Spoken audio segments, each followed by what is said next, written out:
Hello student, welcome you my YouTube channel JS Math. Today we are going to discuss about numericals of first chapter electric charge and field of class 12th which is question of NCERT.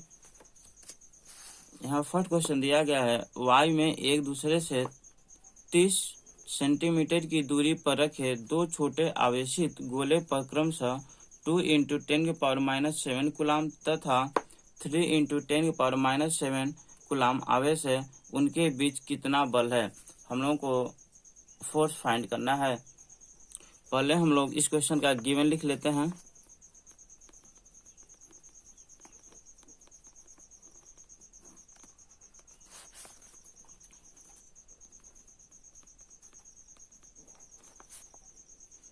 ये y में एक दूसरे से दूरी दिया गया है 30 centimetre, इसको मीटर में काउंट कर दीजिए तो 100 से डिवाइड करते हैं, यानी 30 × 10⁻⁻2 टोटल हम लोग लिख सकते हैं इसको 3 × 10⁻⁻1 मीटर। ठीक है, आगे दिया गया है आवेशित गोले पर क्रमशः 2 × 10⁻⁷ कूलाम तथा 3 × 10⁻⁷ कूलाम आवेश है। यानी दो गोला दिया गया है। इस तरह से इनके बीच की दूरी है 30 सेंटीमीटर। यहाँ पे इस पे जो आवेश है Q1 इसको मान लेते हैं 2 × 10⁻⁷ कूलाम। Q2 इक्वल है 3 × 10⁻⁷ कूलाम। तो कह रहा है कि इनके बीच कितना बल लगेगा। तो यहाँ पे Q1 की वैल्यू दिया गया है 2 × 10⁻⁷ कूलाम। Q2 equal 3 × 10⁻⁷ coulomb. तो हम लोग जानते हैं कूलाम के नियम से, we know that F = 1/4πε0 Q1 Q2/r²। सबकी वैल्यू पुट कर देते हैं। यहाँ पे इसकी जो वैल्यू होता है 9 × 10⁹ इंटू Q1 की वैल्यू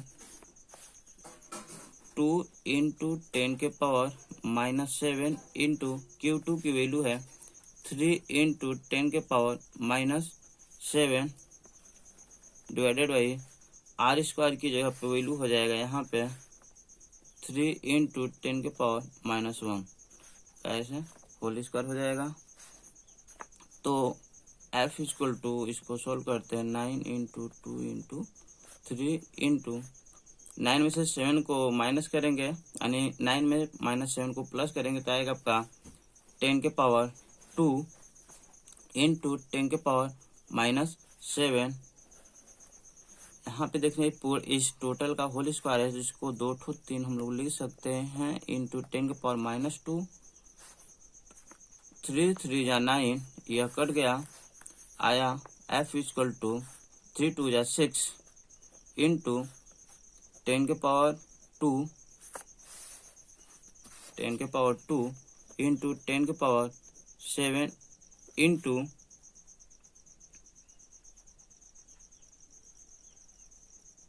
इंटू यह ऊपर जाएगा तो 10⁻2। तो F = देखिए यहाँ पे माइनस छूटता जा रहा है, माइनस, यानी 6 × 10⁻2 to 4 कर सकते हैं इंटू 10⁻⁻7। टोटल सॉल्व करेंगे 6 × 10⁻³ न्यूटन। इतना ही बल लगेगा।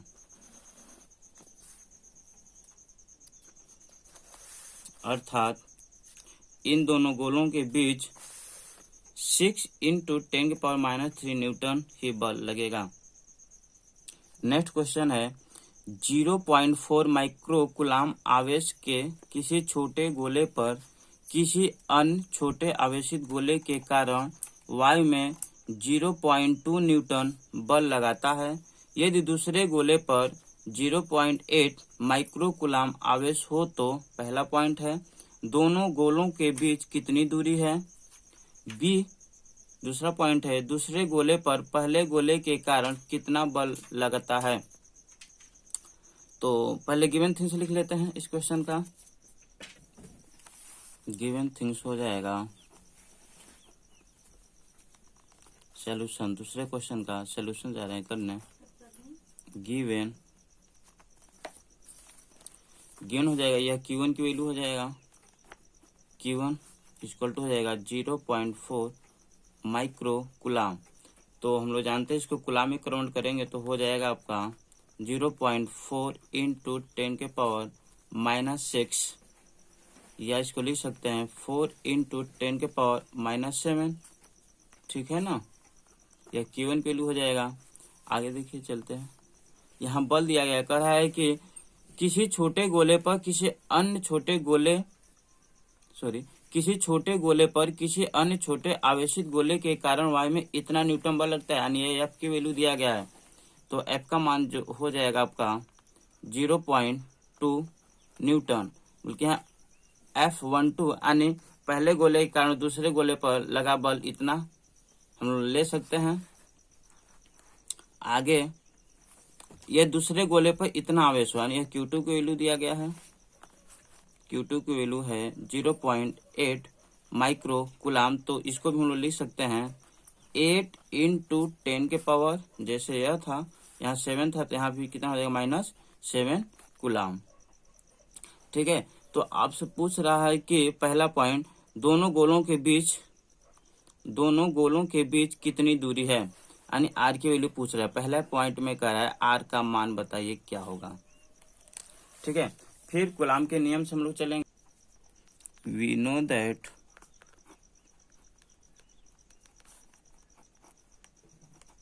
कुलाम के नियम से जानते हैं F equal to 1/4πε0 Q1 Q2/r²। तो F इक्वल टू यहाँ पे F12 कह दीजिए 1/4πε0 Q1 Q2/r²। तो सबकी वैल्यू पुट कर देते हैं यहाँ पर। तो यहाँ पे F12 की वैल्यू दिया गया है 0.2 न्यूटन।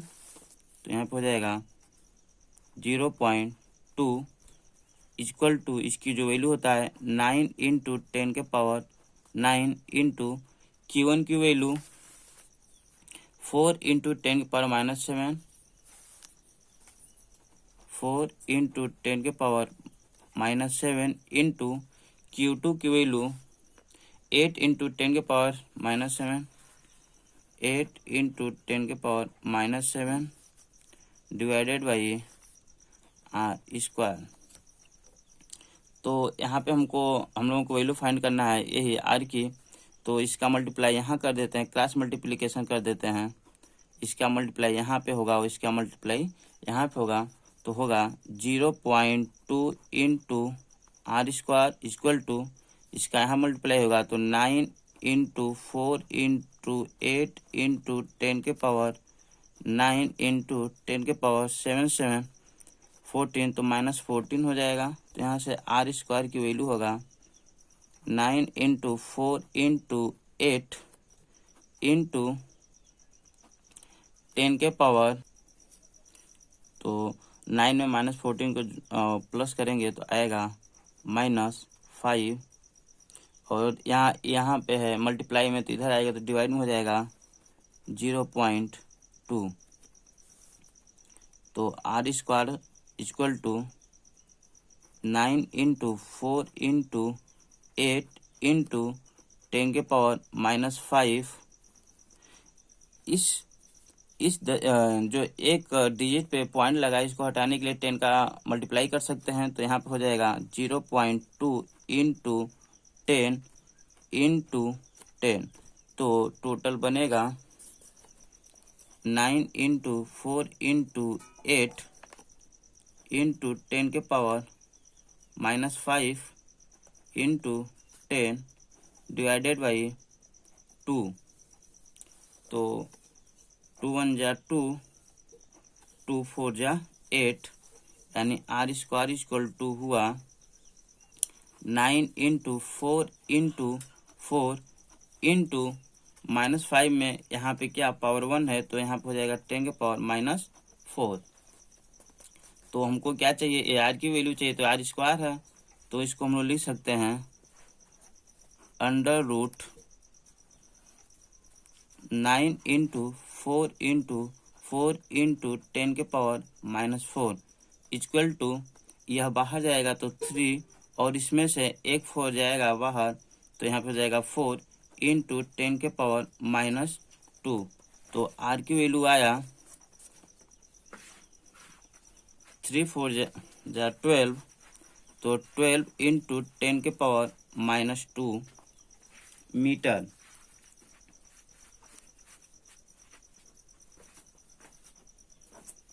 या इसको लिख सकते हैं 12 सेंटीमीटर।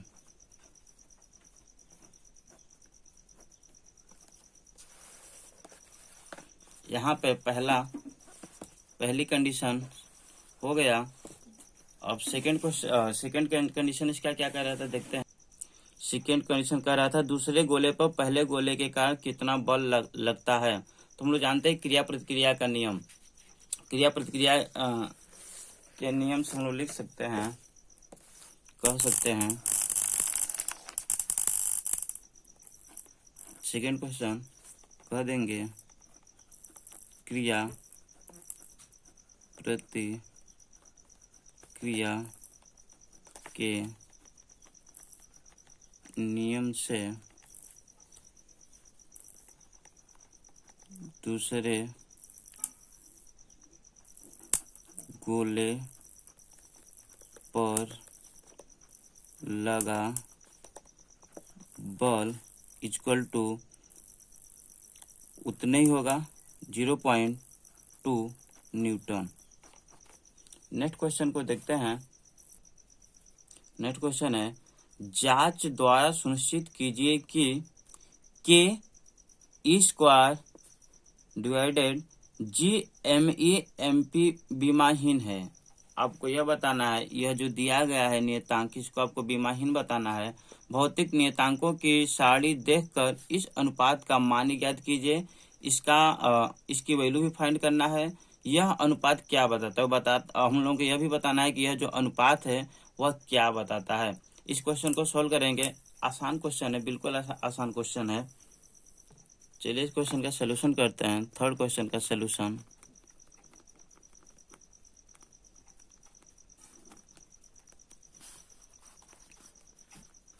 गिवन है आपको K² डिवाइडेड बाई GME/MP।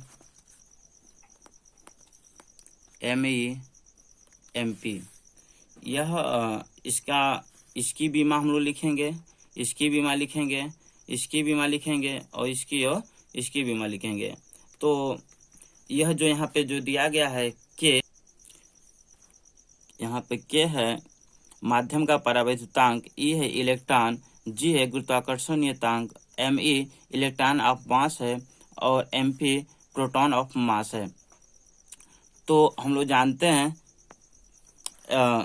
हैं K की जो बीमा होता है, K इक्वल टू होता है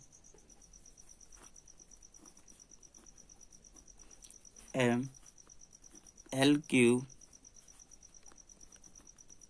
A के पावर -2 T के पावर -4 और G की बीमा होता है -1 L³ T-2। चलिए से बीमा आपको हम निकाल कर दिखा देते हैं कैसे आता है यह बीमा। हम लोग जानते हैं कूलाम का नियम से F इक्वल टू होता है K Q1 Q2 by R²। इसी K की वैल्यू होता है 1/4πε0। तो यहाँ से K की जो वैल्यू हो जाएगा F into R² Q1 Q2। तो यहाँ से K इक्वल टू हम लोग जानते हैं फोर्स की बीमा जो होती है MLT के पावर -2 इंटू R होता है दूरी, तो इसका हो जाएगा L²। यहाँ क्यू आपका होता है आवेश, क्यू को हम लोग लिख सकते हैं IT, लिख सकते हैं इसको IT, यानी ampere, AT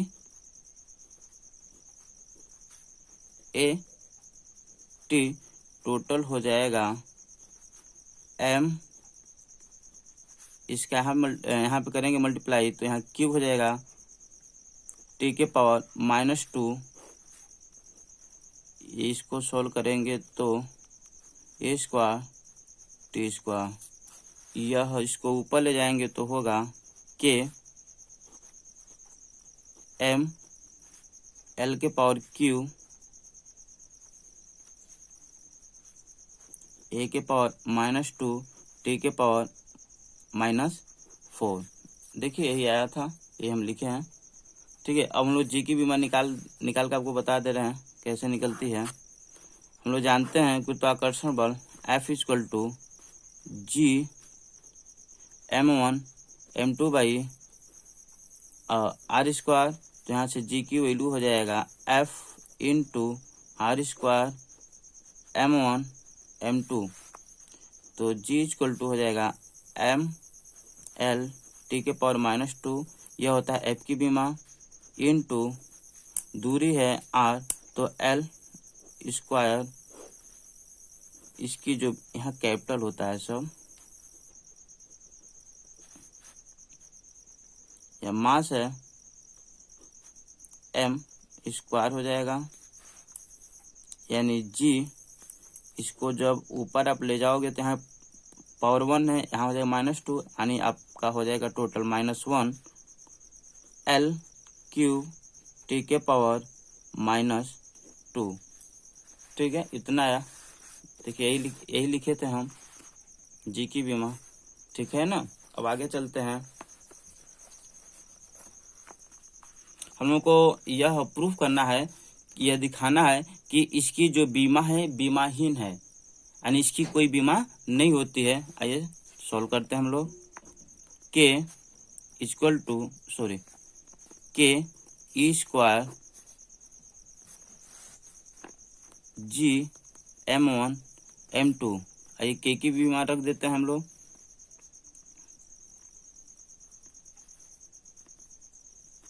ML³ A -2 T के पावर -2 इंटू इलेक्ट्रॉन, यानी ये क्या आपका इलेक्ट्रॉन एक तरह से चार्ज ही है, तो चार्ज का बीमा भी बताए थे 80 होता है, बट यहाँ पे क्या है चार्ज का स्क्वायर है, तो इसका भी क्या हो जाएगा स्क्वायर। ठीक है, और जी की बीमा, कैपिटल जी की बीमा M-1 L3 T के पावर -2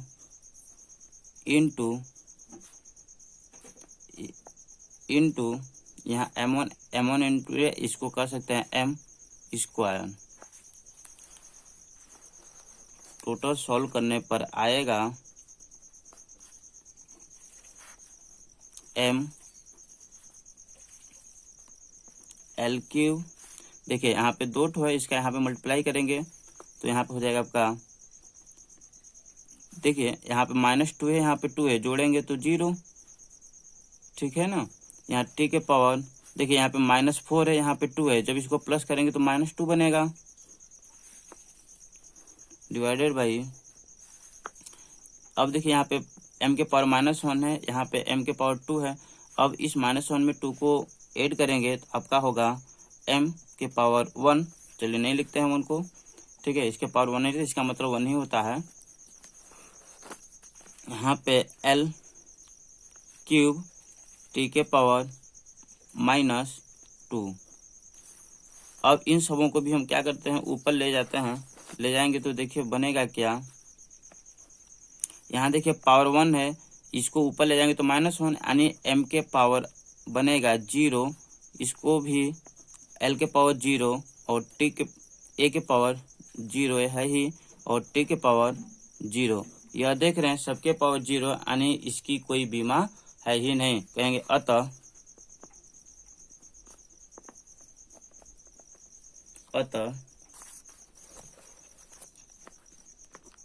K ई स्क्वायर जी m1 m2 एक विमाहीन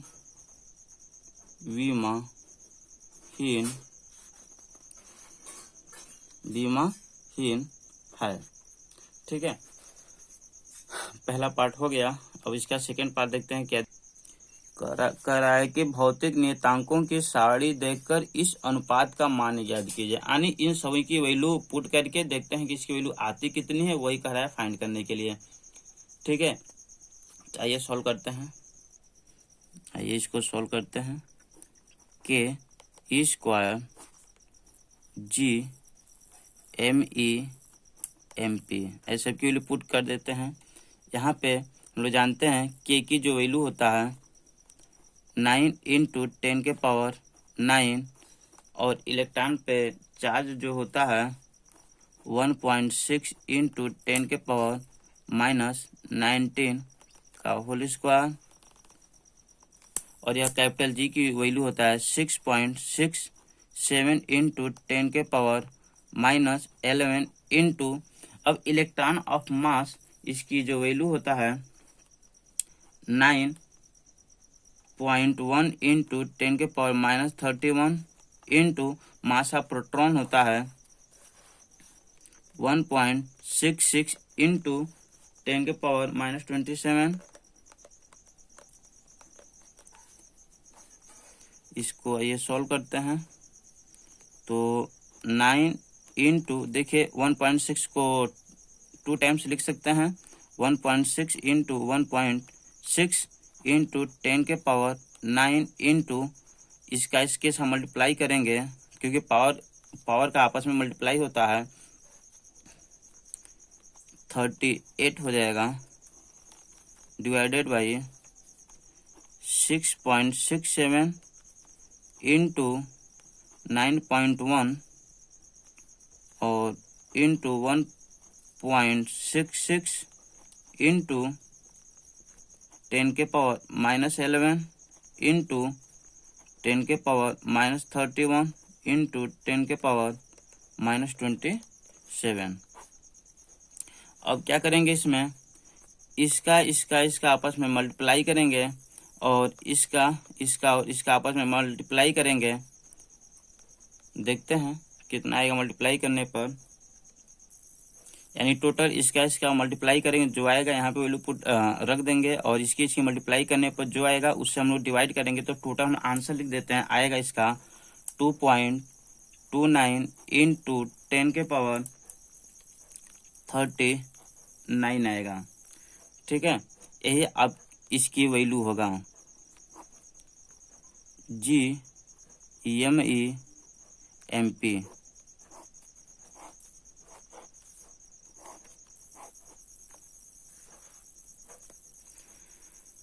अब यह कह रहा है, अगला इसका जो पार्ट है कह रहा है कि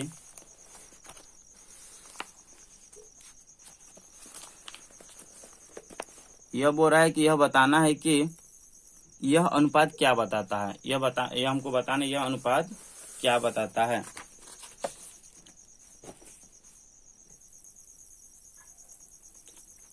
तो हम लोग लिख सकते हैं K E square G M E M P को हम लोग लिख सकते हैं के ई स्क्वायर, हम क्या करते हैं आर का इसमें भी हम डिवाइड कर देते हैं, और G M E M P R का इसमें हम लोग डिवाइड कर देते हैं। तो देख रहे हैं कि यह जो बताने लगा वह फोर्स बताने लगा। ठीक है, और ये भी बताने लगा क्या, गुरुत्वीय फोर्स। ठीक, ग्रेविटेशनल फोर्स बताने लगा, ये इलेक्ट्रिक फोर्स बताने लगा। अर्थात इसको हम लोग लिख सकते हैं वैद्युत बल,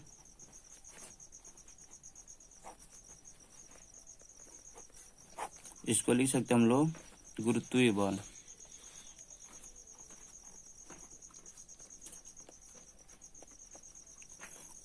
यानी यह बताने लगा वैद्युत बल तथा गुरुत्वीय बल का अनुपात को बताता है। यानी वैद्युत बल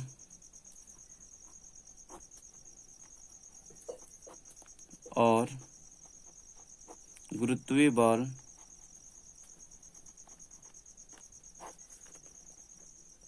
बल के